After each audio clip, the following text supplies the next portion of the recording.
da primeira jornada do Tratado de Educação Ambiental para Sociedades Sustentáveis e Responsabilidade Global, onde aparece o Paulo Freire, aparece Vandana Shiva, diversas pessoas que tiveram o aterro do Flamengo, organizando a primeira jornada, que o final da primeira jornada, porque nós, na sociedade civil, começamos em 89 a fazer reuniões, a organizar dentro do Fórum Brasileiro de ONGs e Movimentos Sociais um foro específico para discutir educação ambiental, mandamos correspondência para todo mundo, veio contribuições em chinês, em tudo quanto é partes do planeta, tinha gente falando em educação ambiental, mandando contribuição, e a Rio 92 foi uma oportunidade de nos encontrarmos para finalizar um texto que é o Tratado de Educação Ambiental, que hoje é um divisor de águas na história da educação ambiental, dito por gente da área de educação ambiental de todos os campos. Fala assim, o tratado divide águas, divide a história de uma educação ambiental com uma perspectiva europeia, primeiro-mundista, e uma educação ambiental que incorpora essa leitura latino-americana, essa leitura de povos que veem na educação ambiental uma oportunidade de tratar justiça social, direitos humanos fundamentais, organização, democracia, participação, etc. Então, esse tratado é um produto importante e conquistado no fórum paralelo, né, no fórum da sociedade civil, né, que o FBONS é um dos resultados importantes de toda essa caminhada. Eu estava dentro desse processo pela APEDEMA, Assembleia Permanente de Entidades em Defesa do Meio Ambiente de São Paulo, que é uma forma de organização paulista extremamente pertinente, oportuna, pelo menos quando ela emerge, no final dos anos 70, na luta contra a construção do aeroporto da região metropolitana em Calcaia do Alto, né? A CDPC, a Comissão de Defesa do Patrimônio da Comunidade, trazendo Aziza Bisfaber, Queiroz, Cacilda Lanuza, Emílio Miguel Abelar, Cláudio Beccatia, pessoas que, na história do movimento ambientalista paulista, fizeram esse contraponto a um modelo de desenvolvimento em plena ditadura militar, em plena época autoritária, né, do máximo de autoritarismo, fizeram movimentações, passeatas, etc., para não sair ao aeroporto em Calcaia do Alto, e a partir daí buscaram uma forma de organização que não fosse hierarquizada, centralizada, não tivesse cacique, mas que tivesse o conjunto de entidades, e não só entidade ambientalista puro sangue, mas entidades que estavam colocando na sua agenda a questão ambiental. E essa APEDEMA participou do Fórum Brasileiro de ONGs e Movimentos Sociais, dizendo lá, nós não queremos que o FBONS seja também uma organização de entidades, de King-ONGs, de entidades profissionalizadas. Nós queremos entidades de cidadania. E foi, eu lembro na Rio 92, nos eventos preparatórios da Rio 92, um debate que teve entre o IBAS e outras entidades grandes profissionalizadas. O Betinho falou em nome delas, dizendo que a APEDEMA do Rio de Janeiro não poderia participar da direção do FBONS, porque a perspectiva eram entidades mais profissionalizadas. Tudo. E a grande maioria dos presentes votou favoravelmente à presença do movimento negro, das APEDEMAs e outras organizações que traziam a agenda ambiental. Assim como as APEDEMAs já diziam, nós não queremos um modelo organizacional em torno da questão ambiental constituído apenas por entidades ambientalistas ditas puro sangue, que tem apenas esse ponto na sua agenda. Nós queremos que a questão ambiental percole todo o tecido social, movimente todas as agendas da questão de gênero, todas as agendas. Como é que a gente faz isso? Nós fizemos isso no processo preparatório da Rio 92, durante a Rio 92, e acredito que fizemos bem feito. Conseguimos que aquele aterro do Flamengo fosse a mais pura expressão da diversidade.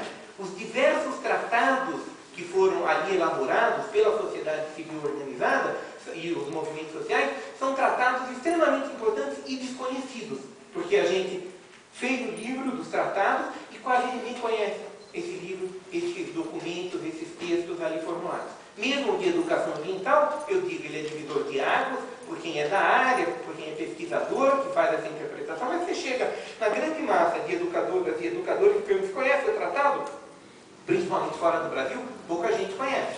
Né? Então ele não se popularizou, não chegou aqui. E aí por isso que eu digo, vamos canalizar nossa energia para dialogar com o Foro das Nações Unidas? Vamos canalizar nossa energia para dialogar com o Foro da Sociedade Civil Organizada? Vamos, mas não vamos deixar toda ela ser sequestrada para esses dois foros. Vamos encontrar formas para que a Rio 92+20 consiga trazer a voz, a esperança das grandes massas, das grandes parcelas da população que hoje estão silenciadas.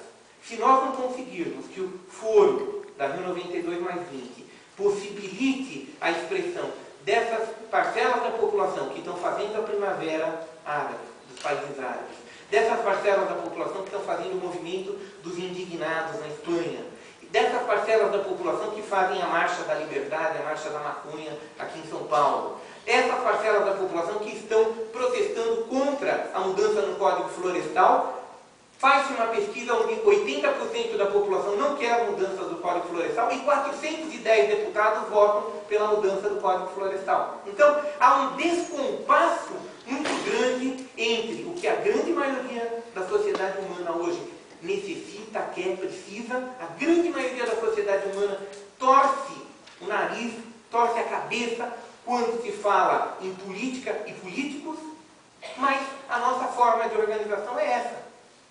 Nós estamos num período de transição para um outro modelo organizacional, um modelo organizacional que traga e fortaleça as comunidades locais, fortaleça na contramão desse espírito individualista, hegemônico na nossa sociedade, fortaleça o espírito comunitário.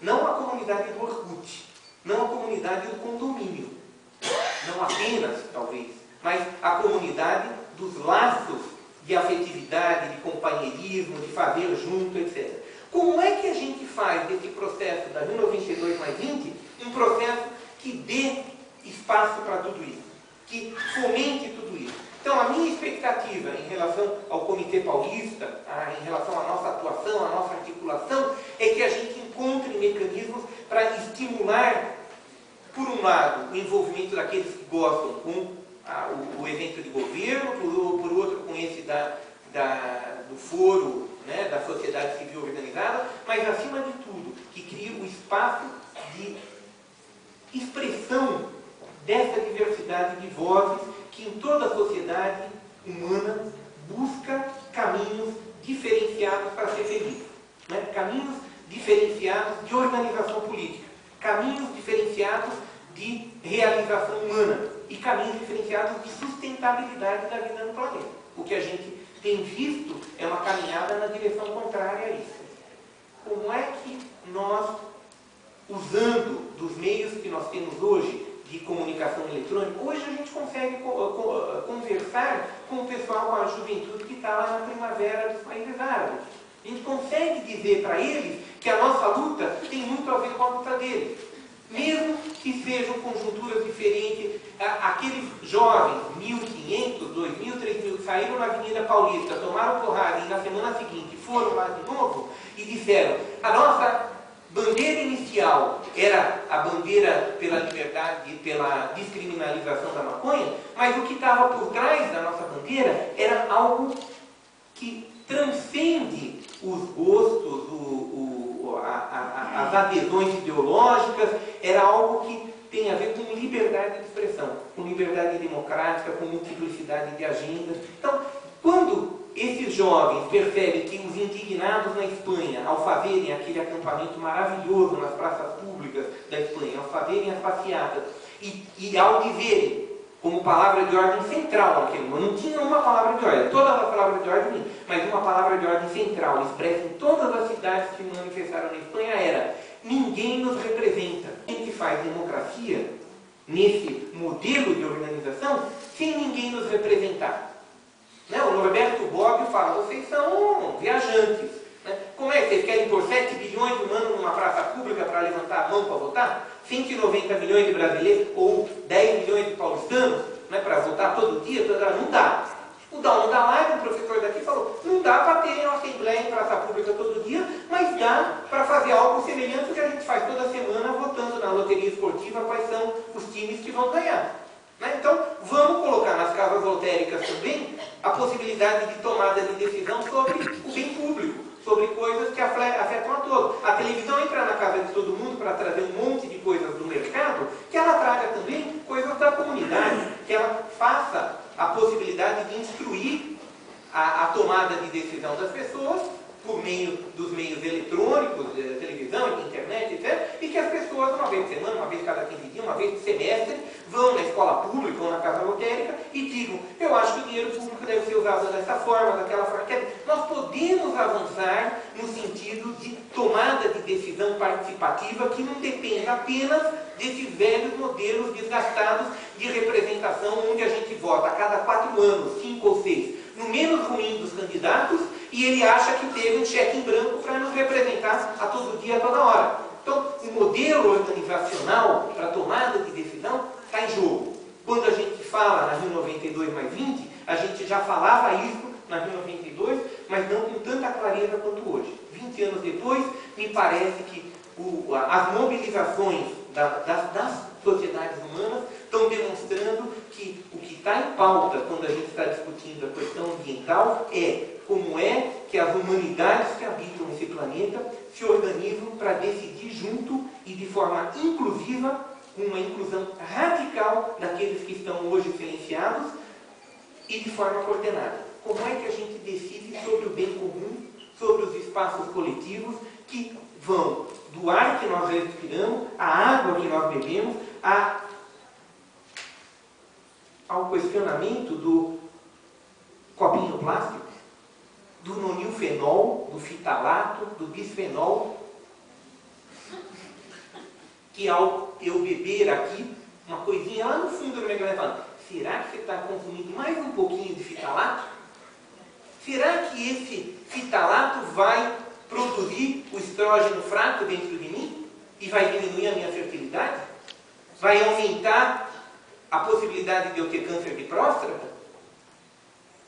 Racionalmente eu não confessaria isso para vocês, mas lá no fundo tem alguma coisa dizendo isso. E nós vamos nos tornando cada vez mais, com essas informações todas que chegam até nós, sobre as disfunções do modo de produção e consumo da nossa sociedade, vai nos tornando ilhados, medrosos, temerosos em relação às possibilidades de futuro. Esse sentimento de futuro roubado, de impossibilidades de esperança projetual, ele está na base do processo educador ambientalista que nós queremos fazer com a mobilização para Rio 92.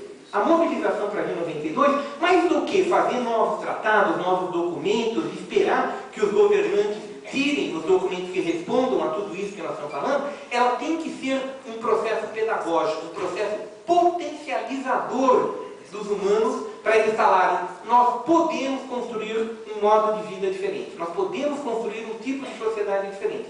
Do meu ponto de vista, é essa a questão que precisa estar em pauta durante todo o processo de organização, para que a gente não fique sendo angustiado, né?